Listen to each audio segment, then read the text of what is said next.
রিতার রান্নাঘরে সকলকে স্বাগত জানাই। তো চলো বন্ধুরা, আজকে আমি এমন একটা ভিডিও নিয়ে এসেছি। তো আমরা অনেক কিছু টাকা দিয়ে কিনে সেসব জিনিসগুলো কিন্তু অপচয় করে ফেলি। তো আমরা জানিও না যে সেই সব জিনিসগুলো দিয়ে দারুণ একটা রেসিপি হয়। তো সেটাই আজকে তোমাদের সাথে শেয়ার করব। আর আমি যে জিনিসটা কড়াইতে কি দিয়েছি সেটা অবশ্যই তোমরা দেখে বুঝতে পেরেছো। আর যারা বুঝতে পারোনি তাদের জন্য আমি বলে দিচ্ছি, এটা হচ্ছে ফুলকপির ডাঁটি।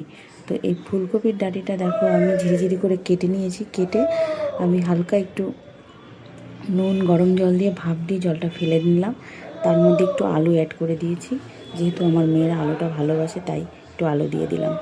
আর এদিকে আমি কড়াইতে তেল দিয়ে দিয়েছি, তার মধ্যে একটু শুকনো লঙ্কা দিয়ে দিয়েছি আর জিরে ফোড়ন দিয়েছি। তোমরা যদি দিতে চাও তাহলে অন্য কিছুও দিতে পারো মশলা হিসাবে।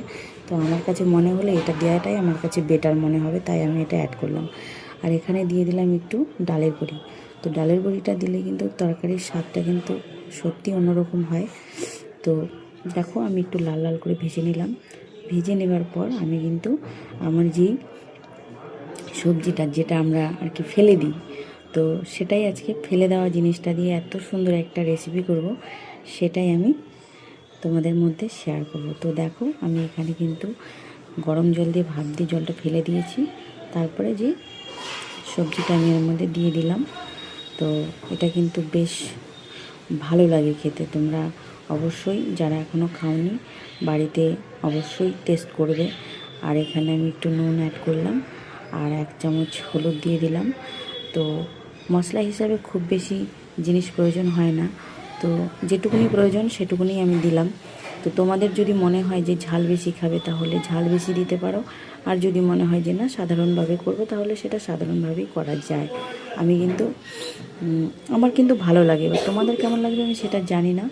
তাহলে দেখো, তো এটা আমি বেশ ভালো করে একটু নেড়ে চেড়ে ভেজে নিলাম। তো তারপরে সামান্য পরিমাণ মতন একটু জল অ্যাড করবো এর মধ্যে। জলটা দিলে কি হবে, জিনিসটা বেশ গামাখা গামাখা হবে, তাহলে ভাত দিয়ে খেতে খুবই ভালো লাগবে।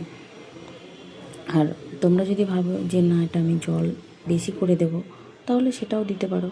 কিন্তু আমার মনে হয় যে এখানে আমি মাখা মাখা করলে পরে ভালো লাগবে খেতে।